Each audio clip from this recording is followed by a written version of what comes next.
Gerry Cheevers, one of the first outspoken, aggressive goalies, served as the foundation for the offensively gifted Boston Bruins, who won the Stanley Cup in 1970 and 1972. There were exactly 6 goalies in the National Hockey League during the original 6 years, and he wasn't one of them, so it was an unlikely high point for a career that had started out poorly. Cheevers was raised in Toronto but was born in St. Catharines, Ontario. The Leafs were intrigued by him when he was a little child. To help him improve, they assigned him to the St. Michael's Majors of the Ontario Junior League. Although he occasionally played left wing with the Majors, he spent the majority of his 5 years there as a goalie. However, the Leafs had Johnny Bower in net, so Cheevers couldn't move the China Wall out of the Leaf cage. Cheevers played 2 games with Toronto before being assigned to the farm team in Pittsburgh, where he failed to leave much of an impression. He didn't join Boston until 1965-1966, when the Bruins picked him up in the summer intra-league draft after Punch Imlach left him available.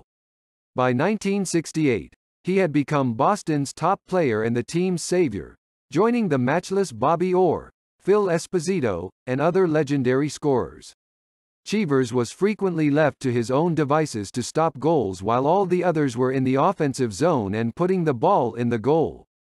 The sole complaint, which followed him throughout his entire career, was that he wandered too much, sometimes with unfavorable results. In the 1968-1969 season, he started what would become his most recognizable trademark, drawing stitches on his mask to show where a puck had hit him. One day, when I was attempting to leave practice, a shot that couldn't have shattered an egg struck me in the face mask. I entered the changing room while pretending to be very hurt. I was enjoying a Coke there when Harry Sinden entered and motioned for me to return to the ice. I realized I had to act since all the guys were laughing. I instructed the trainer to paint the mask with a 30-stitch gash. Then I told Harry, "See how awful it is," and I went outside. His mask became a representation of the first generation of mask-wearing goalies who proved the efficacy of face protection throughout the subsequent years as he intermittently added more scars. Cheevers was one of many famous athletes that left the NHL and joined the fledgling World Hockey Association in the summer of 1972, shortly after winning the Stanley Cup. He expected it would be his final contract, but he signed a remarkable 7-year, $1.4 million deal with the Cleveland Crusaders.